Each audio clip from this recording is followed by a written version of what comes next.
aduni, să dai foc la pușcărie și la casa de nebun. Și acum priviți cu spaimă fața noastră sceptic rece. Vă mirați cum de minciuna astăzi nu vi se mai trece, când vedem că toți aceia care vor pe mare aruncă, numai banul îl vânează și câștigul fără muncă. Azi când fraza nostru liber nu ne poate înșela, astăzi alții sunt de vină, domnii mei nu este așa. Prea v-ați atâtat lama sfârșind această țară, prea făcuneți neamul nostru de rușine și o cară. Prea v-ați bătut joc de limbă, de străbuni și obicei, ca să nu se arate odată ce sunteți niște mișei. Dacă câștigul fără muncă, iată singura pornire, virtutea e o nerozie, geniul o nefericire.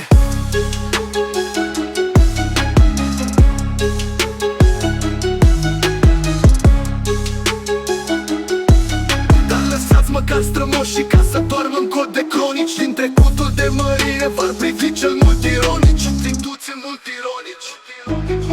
Cum nu viduțe pești oameni, ca punând mâna pe ei, să-i împarți în două cete, smințiți și în mișei, și în două temniți largi, cu de-asila să-i aduni, să dai foc la pușcărie și la casa de nebuni. Ne fac legi și ne pun piruri, ne vorbesc filosofie, patrioții virtuoși și cântitori de așezăminte, unde spumegă de strâul în mișcă și în cuvinte, cu evlavie de fulpe ca în strane șed pe locuri, și aplaudă frenetic schime, cântece și jocuri.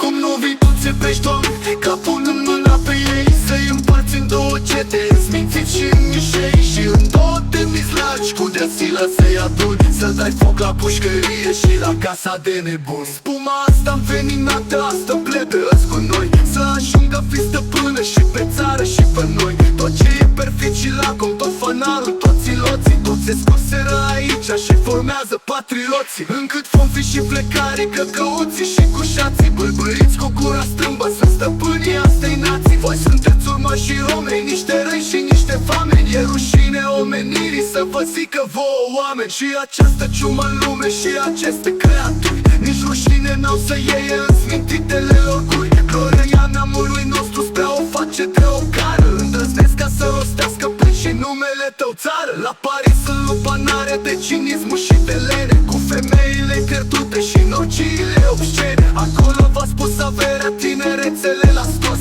ce a scos din voi abusul când nimic nu e de scos. Mi-ați venit apoi de minte o sticluță de pomadă, cu monoclu în ochi de tarmă, pețișor de promenadă, iar în schimb cu averea toată vreun papuc de curtezană, de progenitură de origine romană. Și acum priviți cu spaimă fața noastră sceptic rece, azi când fraza lustruită nu mai poate înșela. Astăzi alții sunt de vină, domnii mei nu este așa. Cum nu viduțe pești, Doamne, ca punând mâna pe ei, să-i împarți în două cete, însmințiți și în mișei, și în două temniți largi, cu de-asila să-i aduni, să dai foc la pușcărie și la casa de nebuni.